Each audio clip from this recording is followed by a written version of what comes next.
aujourd'hui, on va accueillir, on va dire, la nouvelle génération du poker, hein, si je puis dire, les nouveaux pros. J'avais déjà accueilli Lucarini dans l'émission, du coup, il y a plus d'un an. Fin 2020, du coup, Lucarini, membre de la KNL, enfin, ils appellent ça KNL Poker.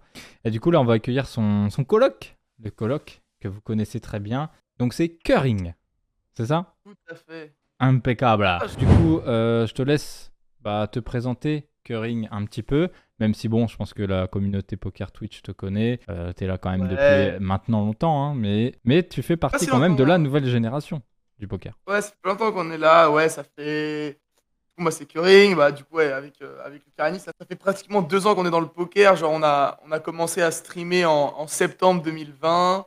De base, on jouait de manière un peu récréative. Et depuis janvier 2021, donc ça va faire à peu près 1 an et demi maintenant, on est investi à 100% dans le poker et c'est devenu notre source de revenus, notre travail. Et donc, ça fait maintenant 1 an et demi qu'on est pro.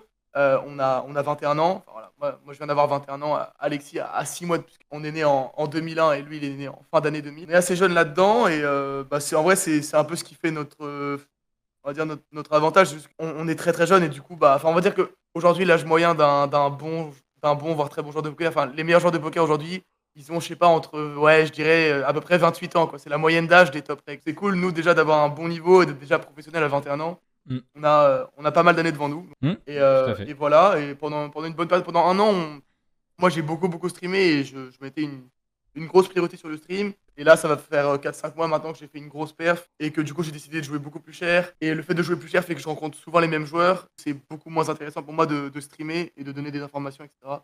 Donc c'est vrai que j'ai beaucoup réduit la cadence de stream, mais voilà, j'essaie toujours de faire des petites apparitions à droite, à gauche. Et voilà. Notamment ici, notamment aussi dans la libre Voilà. antenne de Spin Elite où justement, vous étiez tous les deux, puisqu'on parlait un petit peu des nouveaux Français expatriés vivant du poker, et tu en faisais partie du coup avec Lucarini. Euh, alors, est-ce que tu peux nous expliquer qu'est-ce qui t'a poussé à devenir joueur pro de poker et de pas, je sais pas moi, faire comme tout le monde, un travail classique quoi, en fonction des études que tu as Euh, faites? Je pense que c'est aussi à travers mon éducation. Moi, mes parents, ils sont dans le cinéma. Donc, j'ai deux parents qui m'ont toujours, enfin, voilà, qui ont éduqué mes frères et sœurs et moi, un peu dans cette mentalité de toujours essayer de faire un truc qu'on aime dans la vie, etc. Essayer de jamais se forcer à faire un truc.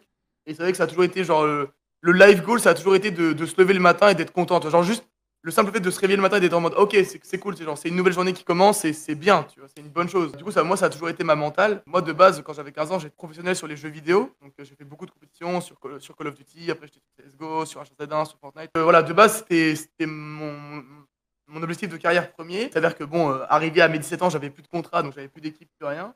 Et le stream, ça a toujours été quelque chose qui m'a toujours passionné, discuter avec les gens et tout. Et du coup, j'ai commencé à stream et je me suis mis à fond dans le stream pendant 1 an sur les jeux vidéo. Pareil, au bout de 8 mois de stream, bon, je comprenais très vite que ça allait pas marcher, quoi. Le fait de jouer à plein de jeux différents, etc., ça marcherait pas. Mm. Et voilà, j'ai découvert les règles du poker. Moi, j'ai toujours été un gros joueur de jeux de société, de jeux de cartes, etc. Genre, j'ai toujours beaucoup joué au tarot, à la belote. Et donc, le poker, c'est venu assez naturellement comme genre juste un jeu de cartes supplémentaire, un nouveau jeu de cartes. Et j'ai tout de suite accroché au jeu, j'ai commencé à y jouer. Et on a commencé à jouer ensemble avec le Carigny, du coup. Et en fait, on n'a jamais arrêté de jouer. En fait, on jouait tous les soirs ensemble, on n'a jamais, jamais, jamais arrêté. Et en fait, avec le temps, en fait, plus on jouait, plus on comprenait qu'en fait, il y avait vraiment moyen de gagner de l'argent. Et en fait, c'était un vrai métier, quoi. Et à un moment, on était tous les deux dans une impasse où moi, j'ai fait 1 an à la fac, ça me plaisait pas. Lui, pareil. Et du coup, on s'est tous les deux dit, bah, en fait, vas-y, viens, on se met à fond dedans et viens, on le fait sérieusement. Dans le pire des cas, on se prend un mur. Au bout d'1 an, c'est pas grave, on revient en France, on a 21, 22 ans, tu reprends des études, c'est pas grave, on est jeune, on a le temps.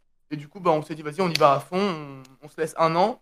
Et il s'avère que cette première année s'est extrêmement bien passée pour nous deux. Du coup, on va mettre le replayer de Savage Labrume, du coup, qui m'a envoyé. C'est un Monster Stack, du coup, 20 euros. Donc, c'est un buy-in correct. Je pense qu'il va vous plaire dans le chat. Et puis, qui va, je pense aussi, plaire Köring. Et en plus, Köring, ça, c'est le genre de tournoi que tu as joué quand même. Je pense que là, tu les joues plus trop. Mais c'est le genre Ouais, de tournoi que tu as joué pas mal. ouais, en ce moment, pendant mon challenge, j'essaie de redescendre un peu sur les 20, mais c'est vrai que de manière générale, je suis à BI 70, donc ouais, genre mes buy-in les plus bas, ça va être des 44 dollars en moyenne. Hmm. Mais là, pour mon challenge et tout, ouais, je commence à remettre des 20 dans ma grille et tout, donc ça peut m'arriver de. Vous pouvez me croiser sur un petit MS20 de 20h45 à tout moment. Du coup, ici, difficile à jouer. Toujours un peu difficile les coureurs de position. Comment tu vas les Ouais, jouer, toi, de manière générale? ouais, je pense qu'avec l'auteur neuf et tout, c'est un peu chiant à bet flop parce qu'il n'y a pas beaucoup de turns qui vont nous avantager. Mhm. On est contre Bouton qui a une range bien compacte par rapport à la nôtre. Je pense que c'est un combo qu'on est content de check call, j'imagine. Savage Labrum qui a décidé de check call, Bah, comme tu as si bien dit. Et on arrive sur la turn euh, 5. Alors après, je te pose une question. Est-ce que aussi il n'y a pas un intérêt de ces bêtes tout simplement pour déjà faire folder des meilleurs auteurs, hein, tout simplement. Parce que ici, j'ai l'impression qu'en fait, on va check call, check fold, quoi, la plupart du temps. ouais, mais sur une brique, en fait, ça va dépendre du sizing de notre adversaire. Hmm. Par exemple, c'est un genre de combo qu'on peut genre check call, check raise, tu vois. Ouais. Parce qu'on a une range de check qui est quand même giga protégée. On va avoir encore des Broland 3. On a quelques genre Dame Valet, Dame 9 suité qui sont genre nos pires dames qu'on va checker aussi. Donc en fait, notre range de check elle est giga protégée ici. Et genre, si notre adversaire décide de 2 barrel, quelque chose comme genre mi-pot, bah en fait, c'est un combo qu'on va par pain et qu'on va check raise, enfin qu'on va check call, check raise. Parce que on estime que genre sa range de value va être beaucoup plus cher. Et ça, check, check Donc turn. voilà. Et on fait flush river. Et du coup, bah là, j'imagine qu'on va value. Hein, notre adversaire Un a autre check pas. back turn. Donc il y a de fortes chances qu'il recheck back En fait. river. Donc quel sizing tu ferais Ouais, ici? bah si on estime que sa range est quand même bien capée à un 10 au mieux. Bah en vrai, s'il a un 10, on peut faire genre 9 blindes et il va coller un 10. Le Mhm. problème, c'est qu'il a aussi quelques auto-races, quelques random paires de 7 et tout. Et si on veut level ces mains-là, je pense que de manière générale, on préfère faire small, genre quelque chose comme 4 blindes et demi. Et c'est ce qui fera payer genre des paires de 7 chez lui, des hero calls et tout. Même, admettons qu'il a genre paire de 7 avec le 7 de trèfle, c'est des mains qu'il va pouvoir transfo bluff. Donc, le mieux, c'est de bet small et d'induce un bluff chez notre adversaire. Parce qu'il a quand même une range majoritairement capée, il a rarement une dame ici. Donc, Et du coup, il est parti lui plutôt sur du 2 tiers. Et malheureusement, ça a foldé chez Sang Royal. Squeeze de Kid Bull. Du coup, il est vénère, tu vois. Il vient de dire merde, j'ai oublié de ses bêtes. Merde, je me fais vrai, c'est défoncer. ça, c'est Je, ça, je vraiment. squeeze. C'est vraiment Bim. ça. Un Vas-y, on va carpote. pas folder. Et voilà, je me suis encore fait niquer avec mon As Et je Valet. commence à bluff. Moi, je bluffe dès la turn. Ouais, là, je commence à faire quelque chose comme 15 blindes turn. Vraiment. Ça veut dire Un qu'ici, petit. tu vas. Même pas, même pas. En vrai, Ouais. t'as pas besoin. Je pense que tu fais genre 12-13. En fait, t'as pas tant de bluff que ça. Hein. Genre, je pense pas que tu vas bluffer Roi-Dame. Mais tu vois, tes Dame-Valet, t'as quelques 8x, 9x qui sont genre des As-8, As-9 qui sont contents de bet en bluff également. Je pense que sa range de C-bet into check, elle est assez capée. Donc là, les rares fois où t'as genre As-7 suité, As-6 suité, en vrai, t'es content de bet en value la turn. T'es censé bet des paires de 5, des paires de 4, des paires de 8, des paires de 9. Genre vraiment, sa range est assez cap. Bon, peut-être que paire de 4, paire de 5, vas-y, tu sais quoi, on peut les prendre en check back et on prie la river, mais voilà. Mais ça me dérange pas. Les mecs ont une range de bet into check en pot 3 bet assez capée. Donc en fait, ce genre de combo, on est content de commencer à les bluff dès la turn. Genre là, je fais genre 12-13 et quand il call et que ça vient une brique, bah on jam et bonne chance. Ici, ça veut dire que tu vas bluffer en fait quasiment 100%. N'importe quelle main que tu vas avoir, ici, tu vas bluffer. Euh... Non, qu'est-ce que je vais avoir en check back euh... Parce que En c'est fait, en vrai, ce que fait, dit en fait, Inauspicious. on est censé avoir tellement de mains en value que ouais, la majorité de nos mains qui ont float le flop qui arrivent turn vont avoir envie de bluffer. Ouais, ils check encore. Le problème, c'est que là maintenant, quand t'as check back turn, enfin, T'es tu pas rep trop quoi, quoi? crédible, Tu quoi. rep, tu rep, tu rep A8 qui est arrivé là, genre paire de 8 qui est arrivé là. Tu peux. Parfois, tu peux value aussi fin que paire de 5 paire de 6 enfin paire de 5 paire de 4 mais. Bah ouais, en vrai, là moi, tu me donnes paire de 2 ici. Bon, t'as jamais paire de 2 mais tu me donnes paire de 2 ici, je value parce que je sais qu'il a toujours As-Roi, As-Dame, tu vois.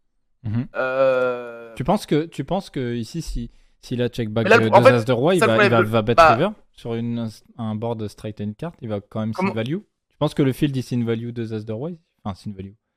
Il value 2 As de Non, mais roi. il a jamais 2 As de roi. Mais du coup, puisqu'il a jamais 2 As de roi, le problème, c'est que tu sais, c'est souvent genre oh, j'ai checké la turn, il a check back, j'ai encore checké river, du coup, j'ai une range capée, du coup, quand il bet, bah, en fait, il va tout le temps bluff, et du coup, genre là, Kid Bull, il va tout le temps se level. Genre là, tu fais 20 blindes, il va te dire ouais, mais attends, là, j'ai une range capée, il va tout bluffer, et du coup, il va se level à tout payer, tu vois. Mhm. C'est pour ça que moi, ce genre de combo, je suis très très content de commencer à les bluff dès la turn. Par contre, si tu veux bet river, ne fais jamais sizing. Genre là, je suis en train de te dire que le mec, puisqu'il a checké 2 fois, il va jamais folder As-Roi, As-Dame. Et là, tu fais 8 blindes. Bah, là, en gros, tu lui dis, bon, s'il te plaît, paye As-Roi. Il va call As-Roi, tu vas lui donner 8 blindes de plus. On a remarqué Là, ça, là, hein, si on peut dire un truc par rapport au jeu de Savage Labrum, c'est vrai que quand il bluffe, voilà, ouais. petit sizing assez souvent. Ouais, là, si on bluffe, mon pote, voilà, tu vois, là, tu l'as juste donné, je te dis, là, tu l'as donné 8 blindes, voilà, c'est bon. Mais ouais, non, là, si tu veux faire un truc, frérot, là, c'est 22 blindes, même tapis 45 blindes, si tu veux, genre 2 fois le pot, mais là, c'est terrifiant. Alors, ici, on a 9 et 10 off En, défendu en big blind. en TF, en TF, on a un fold préflop, je pense, c'est vraiment pas dérangeant. 23 deep contre le chip leader. On n'a pas, enfin, je sais pas d'infos, je sais pas comment il joue, etc. Mais si on explose le field, on va call normal, tu vois. Maintenant, c'est pas d'argent d'avoir un fold. Maintenant qu'on y est, on va pas fold des flops. On pourrait. Ouais, bon, voilà, on a.